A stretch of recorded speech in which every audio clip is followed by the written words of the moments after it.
Berding, berita digital bersama saya Tinus yang akan membahas tentang berita-berita yang sedang hangat di dalam ataupun luar negeri.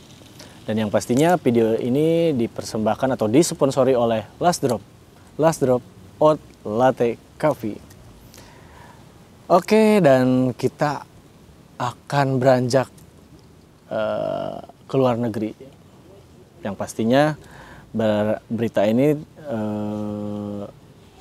terdapat di Seoul atau Korea Selatan, yang dimana tanggal 29 kemarin, 29.30.31 ya, atau 28.29.30, pokoknya di pas hari perayaan Halloween sedunia ya. Dan di sini tepatnya di kota Itaewon, yang dimana di situ ekspektasinya itu pengunjungnya lebih dari 100.000 orang. Wow, sangat banyak ya, karena mungkin antusias masyarakatnya yang dimana 3 tahun tidak menemukan hiburan karena kita tahu adanya COVID itu, dengan adanya PPKM itu kan membatasi pergerakan masyarakat apalagi di dunia hiburan. Dan ternyata setelah kejadian kemarin yang niatnya mungkin untuk merayakan suatu perayaan itu dengan rasa gembira, senang, bahagia, tapi di sini malah terjadi bencana atau peristiwa yang tidak diinginkan, yang dimana merenggut 149 jiwa dan lebih dari 50 orang luka-luka. Wow, banyak sekali.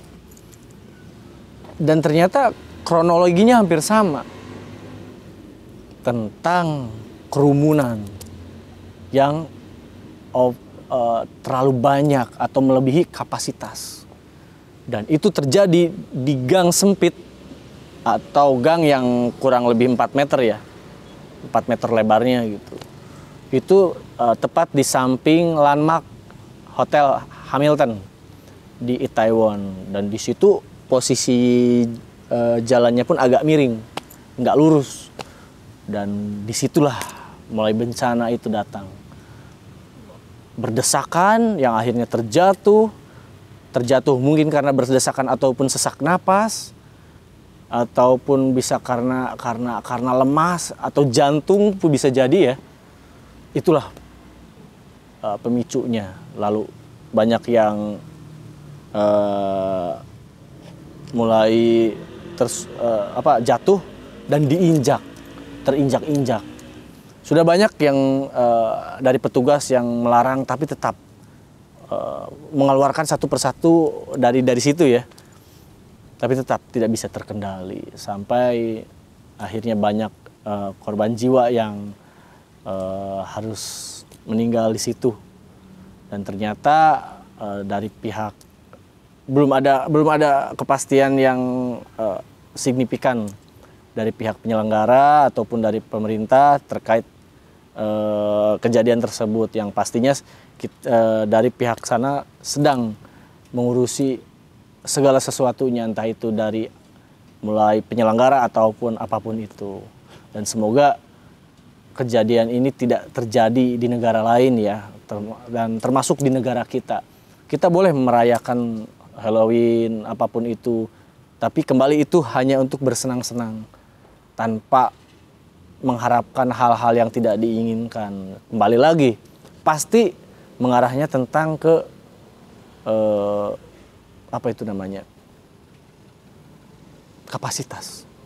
kapasitas, kurangnya keamanan, terpicunya hal-hal yang anarkis.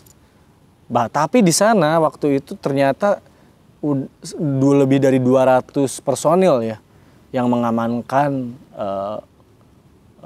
wilayah tersebut.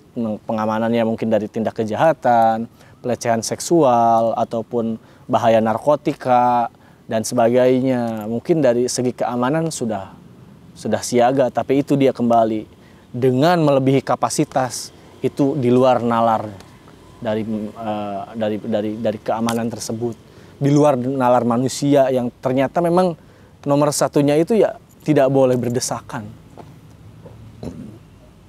Banyak sekali kejadian yang diawali dari overload penonton. overload pengunjung yang akhirnya alhasilnya terjadi seperti ini. Entah itu mungkin dari mulai keributan, anarki ataupun apapun itu ya. Karena memang kalau sudah berposisinya berdesakan, apalagi di satu titik semua orang ke situ, itulah dimulai bencananya. Karena di situ kan ada yang muda, ada remaja. Mungkin kalau yang dewasa bisa melindungi diri ya bahasanya ya. Tapi kalau seorang wanita, apalagi remaja atau anak-anak mungkin mereka bisa apa dengan berdesakan dengan orang-orang dewasa ataupun apapun itu. Jadi semoga kita harapkan dari kejadian Korea Selatan ini semoga menjadi acuan buat negara kita, juga membuat negara yang lain supaya lebih dan lebih menjaga tentang keamanan dan kerumunannya. Itu yang paling penting. Dan itu lagi yang akan dibahas. Pasti tentang pengunjungnya, tentang kapasitasnya. Entah itu kapasitas di dalam ruangan, di atas tiba-tiba rubuh karena overload penontonnya atau melebihi kapasitas. Coba kalau kapasitasnya pas, mungkin tidak akan roboh lah, mungkin tidak akan ini, tidak akan itu. Itulah yang pastinya harus sangat diperhatikan buat seluruh penyelenggara event, buat seluruh pihak kepolisian, buat seluruh pihak tentara, buat seluruh yang ada di situ. Bukan hanya satu pihak ya. Yang lebih saya tekankan itu semua pihak. Dan mungkin di sini ada rekan-rekan apa itu namanya, berdig yang memang profesinya di situ. Semoga ini menjadi pegangan buat teman-teman supaya lebih memperhatikan lagi dan jangan sampai lolos. Karena kalau sampai lolos sangat berbahaya. Dan mungkin saya akan bertanya kepada rekan-rekan digital tentang terkait kejadian tersebut di Korea Selatan. Mungkin ada yang mau berkomentar, silahkan tinggal tulis di kolom komentar. Semoga saya dan rekan-rekan yang lain bisa membacanya dan semoga bisa menjadi pelajaran atau ilmu buat kita semua. Tapi apabila rekan-rekan belum subscribe, silahkan subscribe. Dan apabila belum like, silahkan like. Apabila belum nge-share, silahkan share video ini sebanyak-banyaknya. Salam dari saya, semoga kita selalu sehat dan selalu berbahagia. Salam berdik.